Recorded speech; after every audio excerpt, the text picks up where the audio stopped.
Muy buenas noches, amigos, y bienvenidos a Pasaje a lo Desconocido. Estamos en la era de Internet.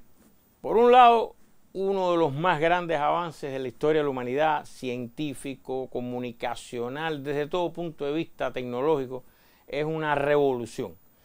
Pero como parte de esa era, también estamos en la era de, oye, leí en Internet que tal cosa. Se pueden leer las cosas más serias, las cosas más profundas y también algunas otras de ese tipo de leí en Internet, dijeron en Internet tal cosa. Específicamente hoy vamos a hablar de cómo se trata la ciencia o cómo se puede detectar lo que llaman mala ciencia en Internet. ¿Le interesa? Acompañe. Se trata de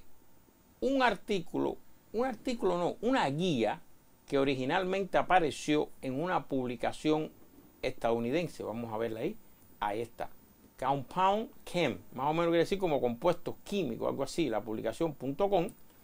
Es una guía de 12 puntos que le dan a usted para que usted sea capaz de detectar mala ciencia cuando se enfrente a un artículo, a un reportaje, a un libro, a lo que sea. A partir de eso se nos ocurrió una idea. Bueno, ¿y qué tal si traemos esta guía aquí al programa? Y apareció un artículo en la revista Juventud Técnica.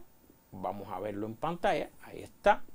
Un artículo en la revista Juventud Técnica donde un profesor de la Facultad de Física de la Universidad de La Habana, el doctor Osvaldo de Melo, tocaba precisamente a partir de algunas ciencias o algunas llamadas pseudociencias, él lo explicará, este tema y se incluía esta guía. Hoy está con nosotros en el estudio el autor del artículo. Muchas gracias, doctor, por haber aceptado la invitación. Es una tradición ya de nuestro programa que, en este caso periodistas, pero usted es profesor, que hacen trabajos de periodismo investigativo. Nosotros los invitamos, ellos exponen su trabajo y analizamos el mismo aquí. En este caso, usted hizo un trabajo que publicó aquí en Juventud Técnica, la revista, ¿sobre qué? Sí, muchas gracias a ti, Taladrín, por invitarme al programa. El trabajo trata sobre digamos, un caso particular de lo que yo ahí llamo ciencias ocultas inalámbricas, ¿no? Ciencias ocultas inalámbricas. En una analogía con la electrónica, ¿no? Las cosas que hay ahora inalámbricas, el mando del televisor o la wifi ustedes lo que dicen wifi, no wifi, ¿no? No, aquí se dice wifi. Cuba es españolizado. Cuba es wifi. Y son estas tendencias que como hay tres. Una es antes se llamaba rabdomancia, ahora se llama radiestesia, que son estas personas que dicen que con unos dispositivos muy sencillos, unos palitos, pueden detectar minerales o mantos acuíferos debajo de la tierra. Esa es una. Hay otra que es la telequinesia, que se supone que por el poder de la mente se pueden mover objetos a distancia. Por eso les llamo, esto sería como un emisor, ¿no? El otro sería como un detector. El artículo suyo empieza con una frase muy famosa sobre esto. El que cree en la telequinesia, que levante mi mano. ¿Cómo dice la frase? El que cree en la telequinesia, que levante mi mano. El que cree en la telequinesia, que levante mi mano. Mi mano. A que logre mover mi mano. Ah, pero no hay gente que mueve objetos. Bueno, eso no se ha demostrado. Ese es uno de los puntos. Eso no se ha demostrado. O sea, usted no conoce ninguna, la palabra clave, evidencia. Exactamente, no conozco ninguna evidencia. Fíjese, yo, no es que no la conozca yo, es que no ha sido... Fíjese como yo he aprendido. No conoce evidencia ni conoce el método científico donde se haya podido repetir varias veces lo mismo. Que mueva varias veces la silla con la mente. Otra frase que puedo usar es refutar. O sea, no he visto a nadie que se haya dispuesto, bueno, refúteme, yo voy a hacer aquí el experimento, yo voy a mover eso. Y eso no existe, ¿no? O sea, de eso trataba su artículo.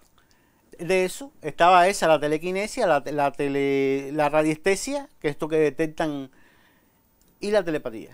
Ahora, en ese artículo se incluyó la guía que una guía para detectar mala ciencia. Vamos a volver a ponerla en pantalla. Ahí está la guía nuevamente en pantalla. Esa guía tiene 12 puntos, se incluyó en el artículo. Vamos a dedicar el programa a analizar la guía punto a punto. ¿Está de acuerdo? Okay. Pero antes, yo le propongo algo. Vámonos hasta Cienfuegos, Ahí está nuestra artista, nuestra escultora del periodismo televisivo, Reglita Abreu, que salió a la calle y le preguntó a la gente al azar, ¿cómo usted sabe si es mala ciencia o mal contada? Algo así, a la gente en la calle, a ver qué dijeron y después volvemos y empezamos con la guía. ¿Está de acuerdo? Ok. Pues nos vamos hasta Cienfuegos. Muchas veces los investigadores necesitan de los periodistas para acercar de forma atractiva sus resultados al público. Pero, ¿cómo saber si detrás de un trabajo periodístico se están transmitiendo bien o no los resultados científicos?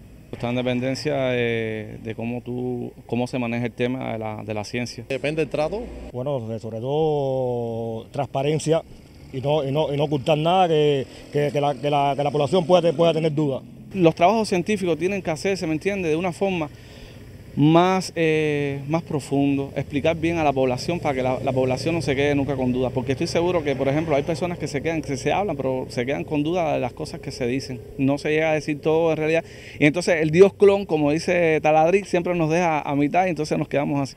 La unión entre investigadores y periodistas es vital en la transmisión del conocimiento científico. Así nos despedimos desde Cienfuegos. Hasta la próxima. Muchas gracias, Arreglita. Hasta la próxima. ¿Qué le parece lo que vio?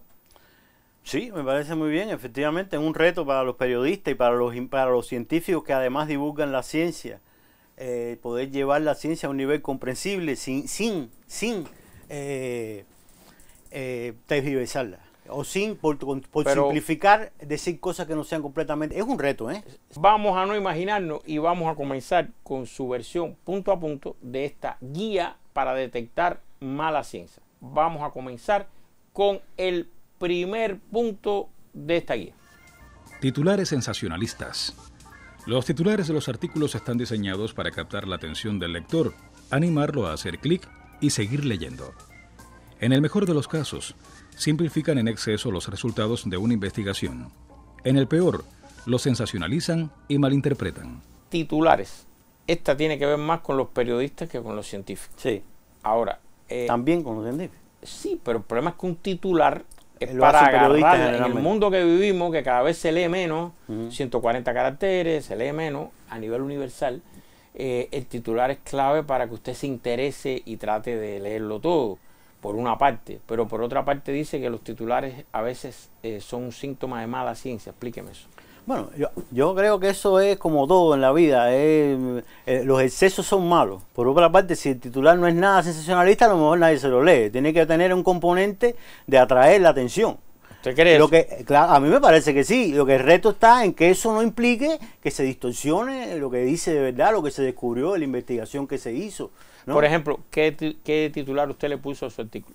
Yo no soy periodista, pero bueno, a lo le mejor no puso? está, A ver. no está ni bueno el título. No, Yo ver, le ¿qué puse le puso? Ciencias Ocultas Inalámbricas. Ciencias ocultas inalámbricas. Suena bien, Sí, a porque mí lo me suena. inalámbrico es moderno. Sí. Ciencias ocultas, ¿quién puede pensar que son cosas raras? Para no decirle pseudociencia, que es un poco ofensivo, es un término un poco eufemístico. ¿Lo escogió usted?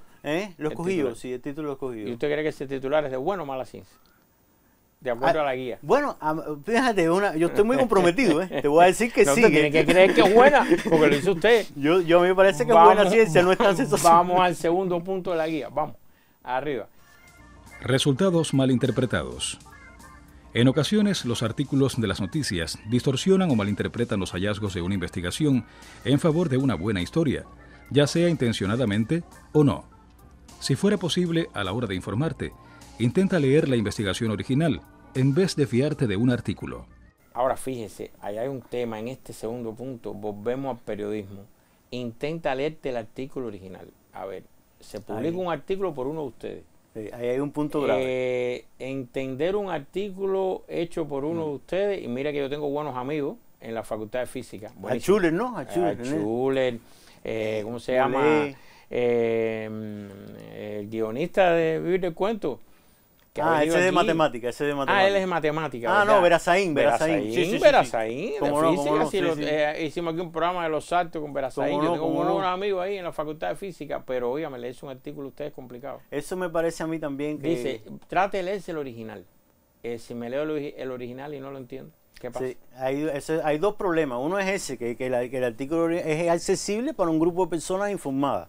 Por eso volvemos, ahí estás poniéndole un reto al lector, porque se supone que tiene que entender, puede ser que el lector no entienda el artículo, sobre todo si es de determinados temas. También puede ser que el artículo original no esté disponible libremente en internet, puede ser que sí, puede ser que no. Pero vamos a partir de que esté. Vamos a poner que aún así es un reto. Por eso es necesaria la divulgación científica. Si uno puede leerse el original, por ejemplo, si yo voy a hacer divulgación científica sobre un descubrimiento importante, yo trato de leerme el original y trato de entenderlo, ¿no?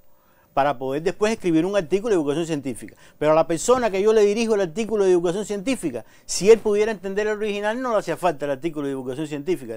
Lo que pasa es que hay veces que el artículo de divulgación científica o la noticia, con tal de hacerse llegar, simplifica mucho o incluso tergiversa o incluso incluye errores. ¿Quién tergiversa? El periodista, que en este caso somos los villanos de la película, que hacemos los artículos, los villanos. O un científico interesado en dirigir la atención a una parte específica.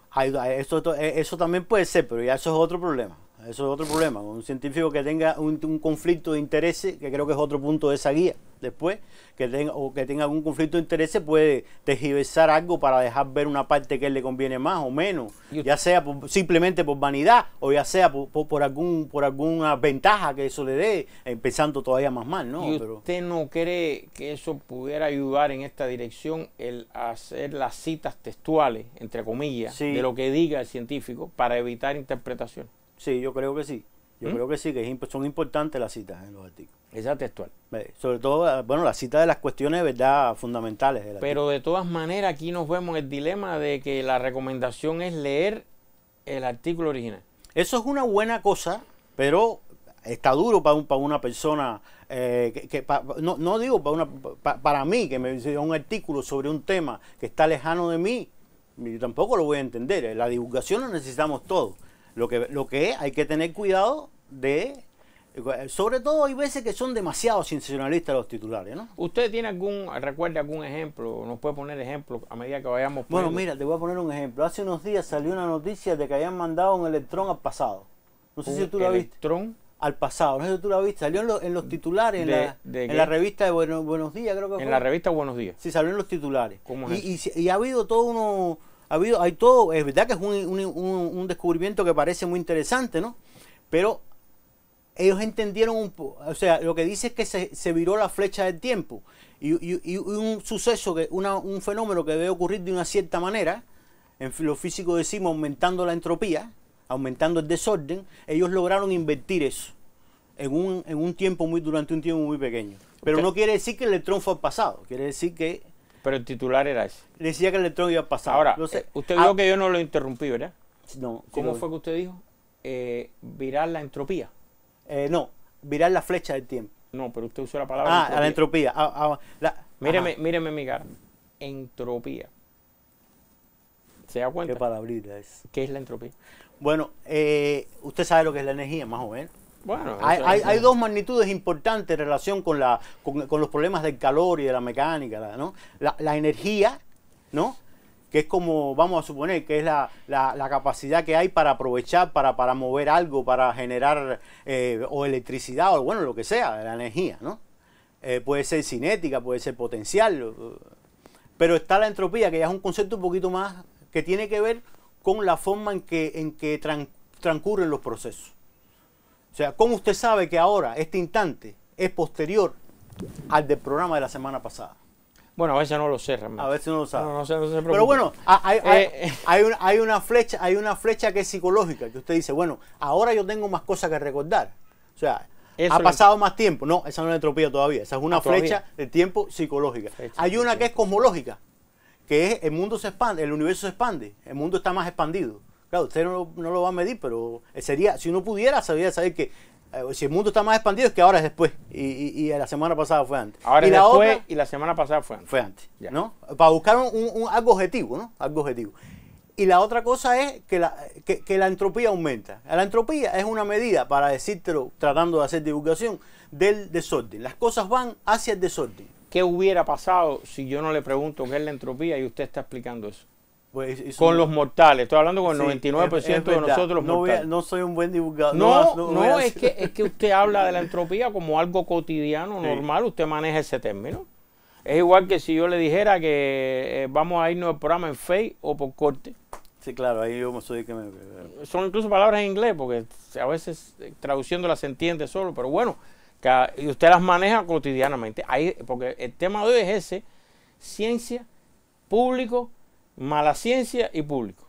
Y ahí perfectamente alguien usa 3 palabras de estas que no se entienden Y ahí mismo... y después exactamente. dice que viajó al pasado, Exactamente. ¿no? Exactamente.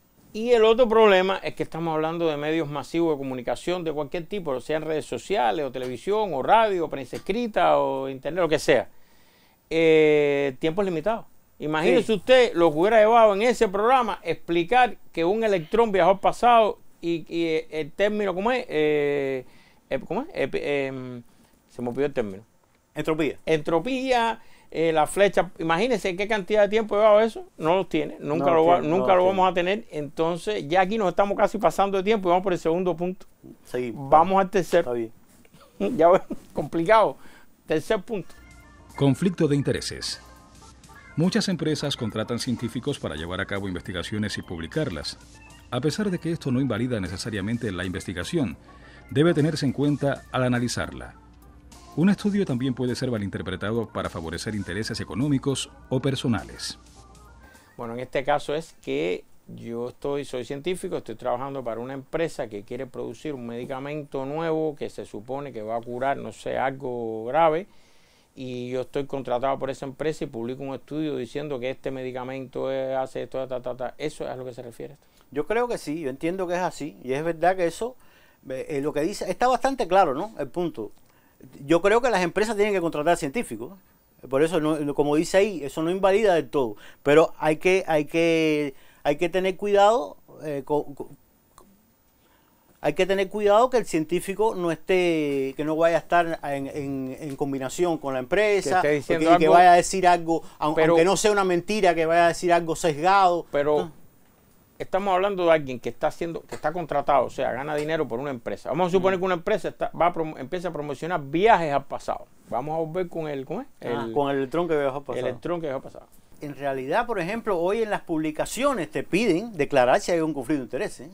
Se le exige a uno. Se exige, las revistas exigen. Hay un punto que tú cuando escribes el ¿Qué artículo es esto que le vimos? pones, ¿qué puede ser esto que vimos? O puede ser, sí puede ser esto que vimos, por ejemplo. Entonces vamos al cuarto punto, doctor. ¿Le parece bien? Sí, sí, Hacia el futuro siempre. hacia el futuro. Correlación y causalidad. Sé precavido ante la confusión entre correlación y causalidad. La correlación entre dos variables no significa automáticamente que una sea causa de la otra. El calentamiento global ha aumentado desde 1980 y el número de piratas ha disminuido, lo que no implica que la escasez de piratas provoque el calentamiento global. Bueno, aquí se usa el humor y todo. Está Sí, muy bien sí. usado el humor. Sí. Piratas y calentamiento Sí. global. Está ¿no? bueno, está bueno. Las dos cosas son verdad. Y eso me hizo recordar en este programa, un programa que aquí vino un muchacho que había estudiado por la influencia de la alimentación en la evolución. Y él dijo, que comer carne causa cáncer. Y él dijo, es que eso es una correlación. Y así usted puede demostrar que ver películas de Nicolas Cage, a mí me dio tremenda risa, produce gastroenteritis.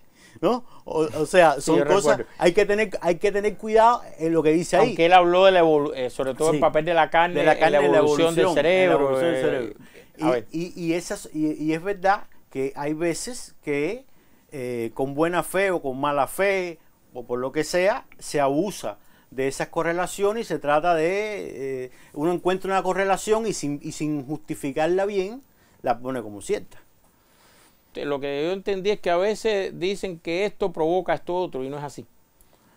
Hay una teoría, que no digo que sea verdadera, pero me parece que en todo caso me parece que es falsa, que dice que lo que pasa es que la temperatura aumenta, el CO2 que está disuelto en el mar se libera del agua y aumenta el CO2. O sea, que el aumento de la temperatura es que provoca el CO2, no al revés. Esa es otra teoría que hay.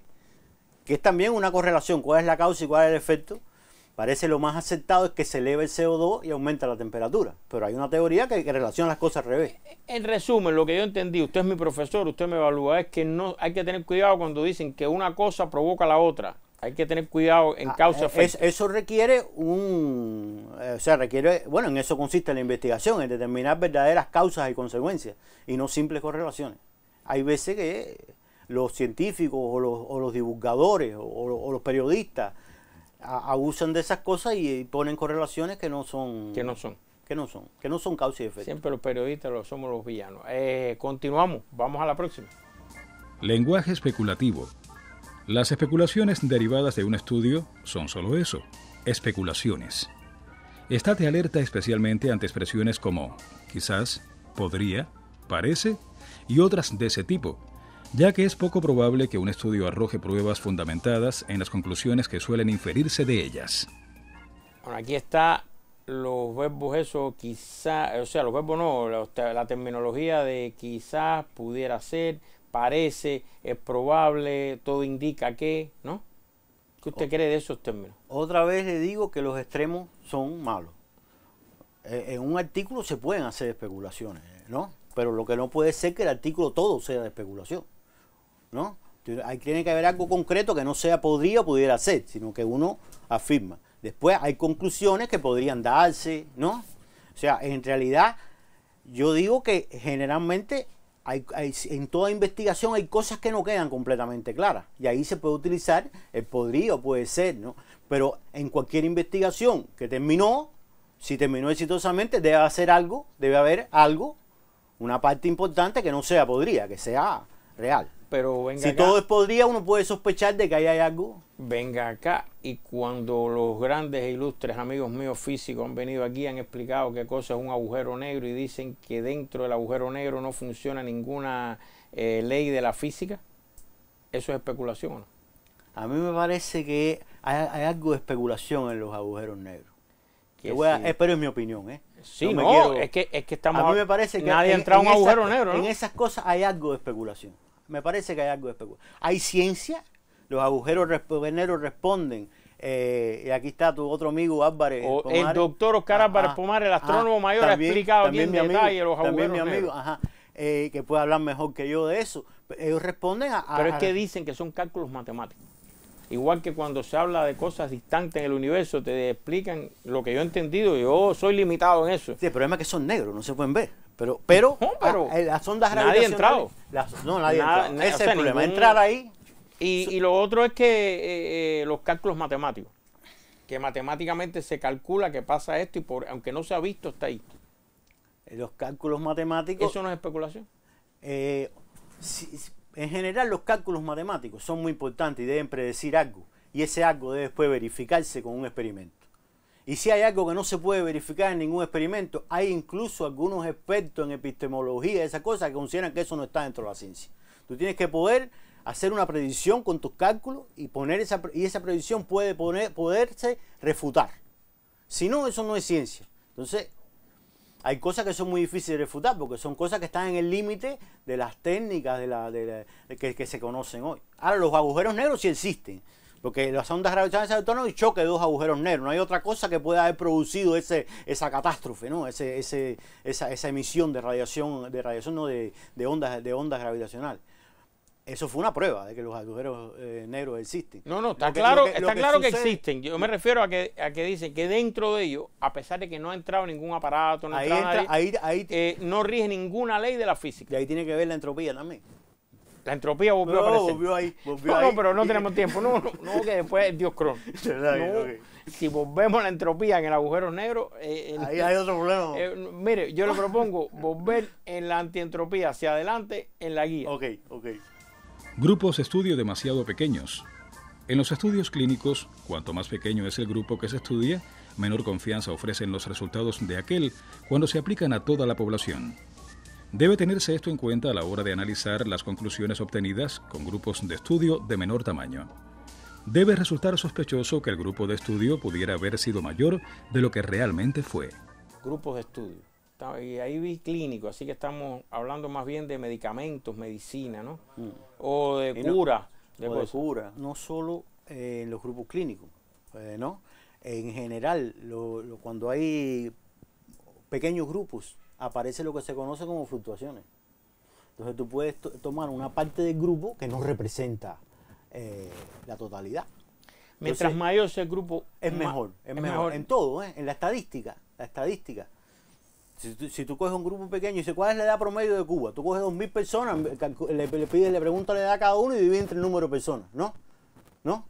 Pero si cogiste un grupo de 10 personas, a lo mejor cogiste 10 personas que son niños todos. Si cogiste 200 o 1.000... Y esto se puede referir quizás a cosas que uno ha visto, ha leído, de que logré curar a 2 personas, a 3... Hay personas que hay con enfermedades que se curan solas, ¿no? Hay personas que no estaban realmente enfermos, y entonces uno dice, bueno, estas 3 personas se curaron, a lo mejor si hubiera tomado un grupo de 100 o de 200, hubiera tenido un resultado seguramente más fiable. Seguimos con la lista. Vamos al próximo punto. Muestras no representativas. En estudios clínicos humanos, los investigadores tratan de seleccionar individuos que sean representativos de una población mayor. Si la muestra seleccionada es distinta a la población en su conjunto, las conclusiones bien podrían no ser correctas. Bueno, yo quiero que me aclare un poquito esto de las muestras. ¿Cómo es esto? Explíqueme bien este punto. Bueno, este parecía a la anterior, pero no, porque la anterior se refería al número. Y en esta se refiere a la representatividad, que tú vas a hacer un estudio de la población, ¿no? Del estado de las casas, ¿no? Y vas nada más a la calzada de octubre, te vas a encontrar una cosa. Si vas a Miramar, te vas a encontrar otra. Entonces tú tienes que hacer un estudio de las casas grande, tomando una muestra representativa, que haya casas de todos los lugares. Más o menos esa es la idea. No puedes coger un pedazo de la muestra, porque a lo mejor tú quieres resaltar que las casas están mal. Entonces vas a un lugar donde, ¿no? Digo yo, un estudio urbanístico. Es a lo que se refiere. Es a lo que se la refiere. muestra abarque todo lo posible. O, por ejemplo, la prevalencia de alguna enfermedad en un tipo de persona. Tú tienes que tomar personas de todos los tipos para entonces ver. ¿Usted cree que esto tiene que ver con eso? Cada vez hay más artículos que a veces totalmente contradictorios que aparecen en la prensa. Uno hoy sale un artículo que dice, comer zanahoria reduce un 32% la posibilidad de dar la enfermedad. Y dentro de un mes uno encuentra un artículo que dice que comer zanahoria puede perjudicar en tal cosa. Entonces, puede ser las muestras que se cogieron para hacer eso. Puede ser la muestra o puede Déjeme ser decirle, esto de la zanahoria lo acabo de inventar yo. No, Estoy diciendo nada con la zanahoria, lo acabo de inventar yo aquí mismo. Puede ser las muestras que se cogieron o puede ser la calidad de esa investigación. Puede ser muchas cosas. Y ahí a lo mejor pudiera ver que el que lo escribe o el científico trabaja para una compañía que produce zanahoria. También puede ser que tiene un conflicto de intereses como se vio en otra y entonces está tratando de decir que la zanahoria... Volvemos a la lista, doctor. Ausencia del grupo de control. En estudios clínicos, los resultados de los sujetos estudiados tienen que ser comparados con los de un grupo de control al que no se le ha administrado la sustancia a estudio. Los grupos también deben asignarse de manera aleatoria. En todo experimento general debe usarse un grupo de control en el que todas las variables estén controladas. Bueno, grupo de control, a ver si yo adiviné algo aquí. Evalúeme. Esto tiene que ver con el famoso efecto placebo, que aquí lo hemos explicado. Tiene que ver. A ver. Otra vez te digo que yo no soy médico, no me van a causar de intruso, pero la cuestión más o menos es así. Se quiere probar algo, o la efectividad de algo que uno va a ingerir, por ejemplo, un medicamento puede ser, y se le da a un grupo de personas. Pero hay a un grupo de personas a que se le da algo que se parece, pero que no tiene nada, que es una pastilla, que es un placebo, ¿no? Una pastilla que tiene harina, no tiene nada. Harina. Pero es que el efecto placebo es que hay mucha gente que le dan la pastilla que no tiene nada y dice, se me curó la alergia. Claro. Increíble eso. Porque el efecto placebo existe, evidentemente, y hay una respuesta química en el organismo de las endorfinas y esas cosas que hace que la persona, por la perspectiva de estar atendiéndose, se cura un poco. Sobre todo, pero el problema es que eso ocurre para algunas enfermedades. Claro, este es un punto que tiene que ver sobre todo con los medicamentos, ¿no? Tiene y que los ver sobre todo tratamientos. con los Siempre tiene que medicamentos. haber un grupo que se le dé algo que no es lo que se está probando a ver cómo reacciona. Claro. Es eso. Aunque el grupo de control en general se debe usar para muchas otras investigaciones. ¿En la física no solo también? clínica. En la física también, bueno, cuando se va a probar algún tipo de procedimiento que actúe sobre las personas, ¿no? Porque el asunto es sobre las personas, para que haya personas que le finjas hacerle eso, ¿no? Y que no se le esté haciendo. A ver si es verdad que entre el grupo de control no hubo ningún... Si el grupo de control es igual que el otro, quiere decir que aquello no funciona. No funciona. Bueno, continuamos con la lista. Ausencia del doble ciego. Para evitar cualquier sesgo, los sujetos no deben saber si pertenecen al grupo de estudio o al grupo de control. En los estudios con doble ciego, incluso los investigadores no saben qué sujetos pertenecen a cada grupo hasta después del estudio. Nota: el doble ciego no es siempre viable o ético. Doble ciego. ¿Qué es eso? Doble ciego quiere decir que en el grupo de control, las personas que están en el grupo de control no lo saben. Hay dos personas que no saben. Los que están sometidos a la prueba no saben si están en el grupo de control o en el otro. Ese es un ciego. A ver. El ciego, estamos probando una pastilla para curar la alergia. Y nadie sabe si a mí me dieron la que tiene el medicamento o la que tiene el melón. alguien lo tiene que saber. No, los que la toman. Ajá, los que la toman, y ese es uno de los ciegos, ¿no? Cuando se dice a ciego, a ciega solo, quiere decir que el grupo, yo no sé si la que me estoy tomando es de control o no. Eso es, ¿no? Yo me estoy tomando una, ¿no? A doble ciego es que los que están dirigiendo el experimento tampoco lo saben. Alguien codificó las pastillas, le puso 1, 2, 3, 4, 5, 6, 7, 8, 9, 10, 11, 12, 13 y dijo, ahora reparte las pastillas. ¿Y por qué decía al final que esto puede a veces no ser ético? Puede ser. Al final del punto, no sé si Decía, recuerda. sí. Vamos a ponerle un momentico de nuevo. Al final, ¿no ves? En general, eso es un problema ético, que puede tener más trascendencia o menos, o puede ser más hecho voluntariamente, o puede ser hecho a veces hasta involuntariamente. Que tú consideras, sabe Dios, los científicos a veces están tan seguros que hay algo y entonces hay un resultado. Eso también ocurre. Un caso de sesgo importante ocurrió con la homeopatía, por ejemplo. ¿Qué pasó? Cuando hubo un científico, que era un científico que trabajaba, que tenía grandes resultados, se llamaba Benveniste, que dijo haber encontrado una prueba de la homeopatía, porque que ya no había que probarlo en humanos, en la sangre, entonces el efecto placebo se eliminaba. Y entonces le mandó un artículo a la revista Nature, y la revista Nature, con tal de no censurarlo, porque estaba bien escrito, ¿no? Le dijo, yo lo voy a publicar, pero voy a mandar un equipo, y fue ahí a investigar. Y vieron que había sesgo, y entonces hicieron un experimento a doble ciego, codificaron las muestras, ¿no? Ahí estaba ese Randy, que es el de la frase del inicio del artículo, y otros dos más, y descubrieron que los resultados eran falsos. O sea, las muestras de control, y cuando hicieron el experimento a doble ciego, las muestras de control y las otras daban lo mismo. Ahí es el caso. Ahí se descubrió, y eso, esta persona, que era una persona encumbrada y que había hecho investigaciones muy serias antes, que es el que hablaba cuando se hablaba de la memoria del agua, ¿no?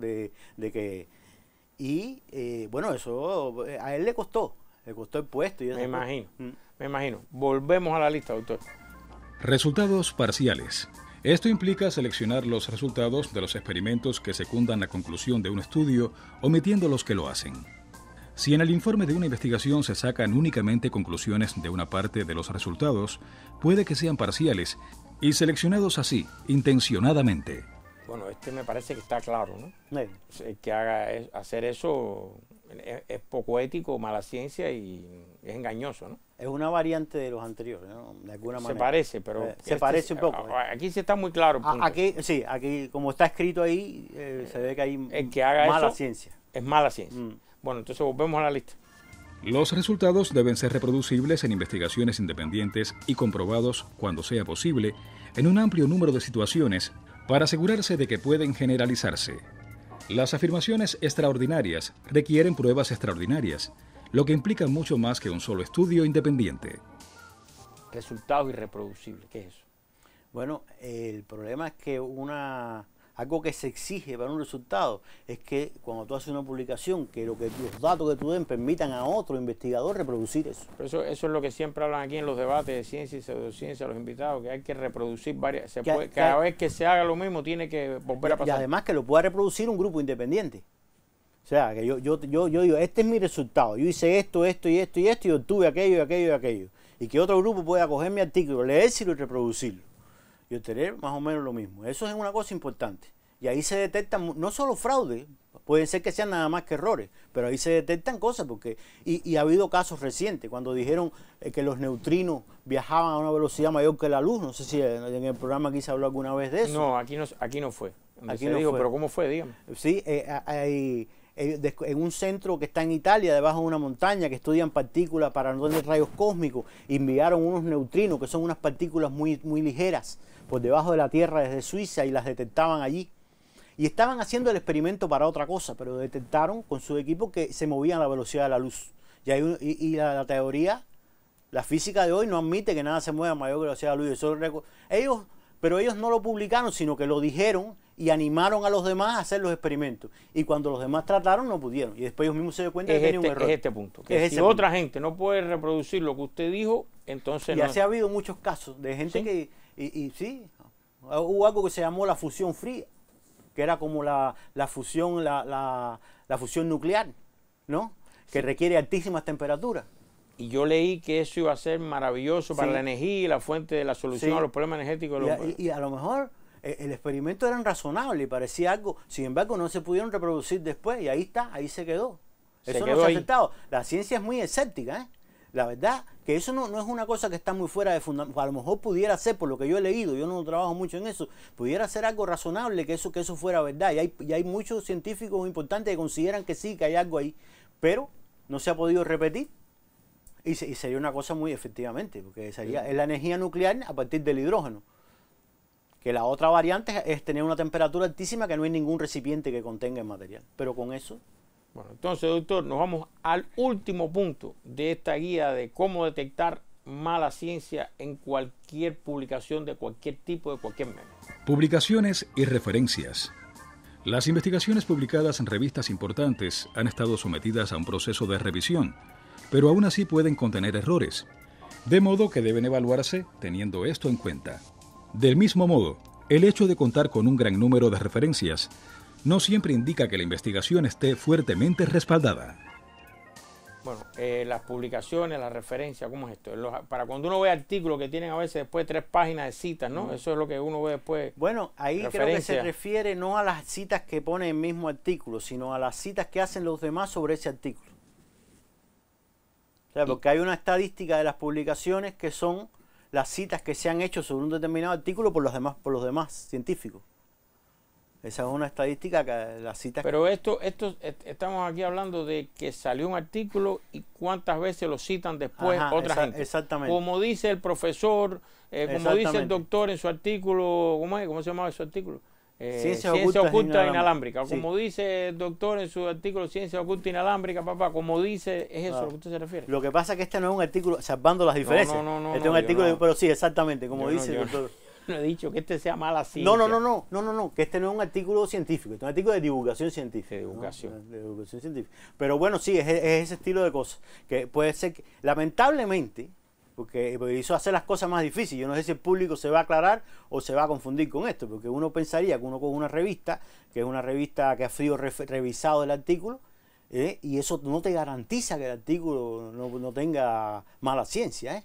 Puede ser que hay revistas que son artículos que son revisados. Pues las revistas que no son revisadas no cuentan mucho.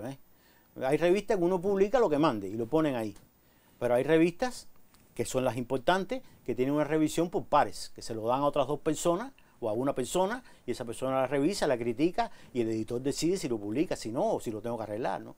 Ahora, eso es, uno esperaría que eso funcione, pero no siempre funciona bien. Entonces, en esas revistas incluso puede haber problemas. Por eso yo digo que el hecho de que las investigaciones se publiquen es una condición necesaria, pero no es suficiente tampoco. No basta. No, lamentablemente. Sería muy simple que bastara y ya, pero no, después se ha visto que hay artículos y después, claro, la ventaja que tiene el método científico es que después los otros escritores pueden escribir a la revista y decir y criticar el error. Y entonces ya el hecho de publicarse fue bueno, porque a lo mejor hay un error que otro lo publica y ahí se establece. Y también hay ranking de revistas. Hay revistas que se supone que las cosas que publican ahí están en un gran % bien, ¿no? Ahora, ya se nos acabó el tiempo. Ya estamos pasados y Sí. no podemos volver al pasado. ¿Cómo es? El dios Cronos. ¿Cómo es la que fue el electrón. El electrón aquí no puede volver al pasado. En esta era, usted habló de las revistas clásicas, pero es que están las publicaciones digitales nada más, los sitios, está Facebook, bueno, es otro mundo. en su opinión, ¿usted cree que hoy se publica más mala ciencia, igual o menos que antes a nivel global?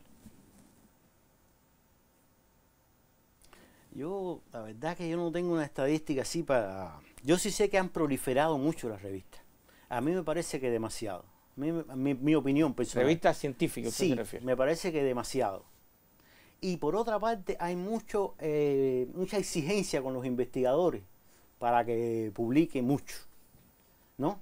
Y eso es bueno porque te hace trabajar, pero tiene una componente que te presiona mucho para que tú escribas, para que publiques. Y eso, también en el hecho que haya muchas revistas y que haya mucha exigencia, eso puede tener algún problema con el hecho de que la mala ciencia, vamos a llamarle así, o la calidad de la investigación de algunas publicaciones haya disminuido. De todas maneras, hay un ranking de revistas, ¿no? Y hay un grupo de revistas relativamente grande que uno puede tener cierta confianza en que lo que dice la revista en un gran por ciento es verdad. Pero también hay revistas que publican cosas que muchas cosas buenas, pero otras cosas que, ¿por qué no hacen una buena revisión? O porque, y eso unido a que los investigadores están muy presionados, que en eso les van sus proyectos, entonces eso puede, que yo te digo, no sé cómo resolverlo, porque por una manera presionar a los investigadores para que publiquen es presionarlos para que trabajen, ¿no? Y para que den resultados. Eso no es malo en sí, pero cuando la presión es excesiva, pues puede aparecer problemas pero yo creo que sea cual sea el problema, se están haciendo una ciencia de muy alto nivel hoy en general en el mundo, ¿eh? Lo que puede ser que paralelo a esa ciencia de alto nivel se esté haciendo mucha mala ciencia, incluso pseudociencia. Para finalizar, vamos al momento de los accionistas. O sea que los accionistas principales de este programa tienen su momento siempre, así que vamos a ver qué tenemos hoy para el momento de los accionistas. Bueno, aquí estamos en la página de Facebook de nuestro programa. Joaquín Hernández Morales dice: me encanta este programa y soy un fiel televidente de él. En ocasiones los he escuchado hablar de un falso documental como los de las sirenas. Yo tenía Discovery como muy confiable en este aspecto y pregunto, ¿cómo se pueden identificar este tipo de documentales? ¿No sería un buen tema para debatir en el programa?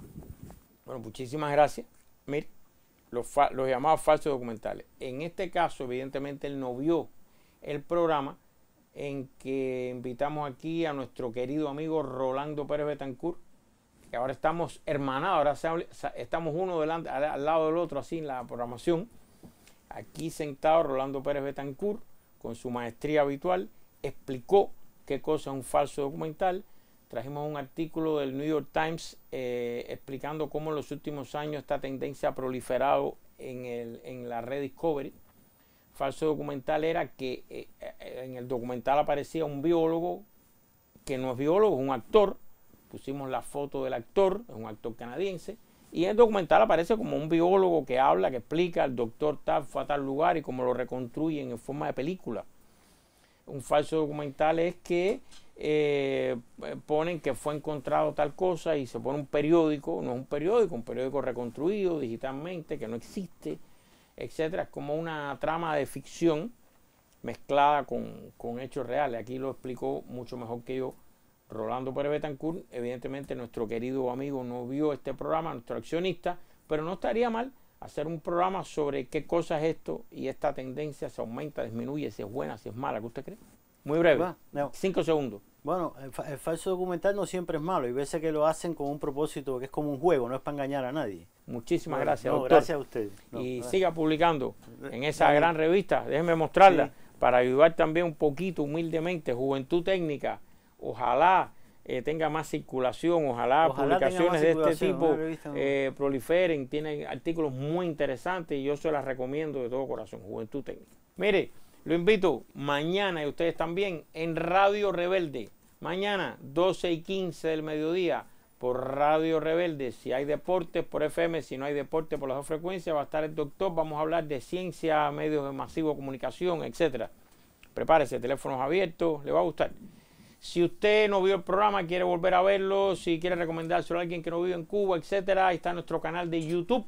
Lo están viendo en pantalla, también ahí se dan buenos debates, se ponen opiniones, etcétera. Si usted le gusta el debate, ya que estamos hablando de él, el mejor lugar, Cuba Debate, sitio digital, ahí se pone la grabación del audio del programa y ahora la transcripción. Fantástica la idea de todo lo que se dijo aquí para que la gente empiece a discutir, a debatir, a opinar. Y finalmente nuestra página de Facebook, que da muchas veces origen al momento de los accionistas principales, ustedes, los dueños del programa. Así que ahora sí, muchísimas gracias, doctor. Lo espero mañana en Radio Rebelde. Y ustedes, queridos amigos, solo me resta invitarlos, como siempre, a que busquen, lean, profundicen, estudien, analicen. ¿Para qué? Para, como siempre les pido, al final, saque usted sus propias conclusiones. Buenas noches.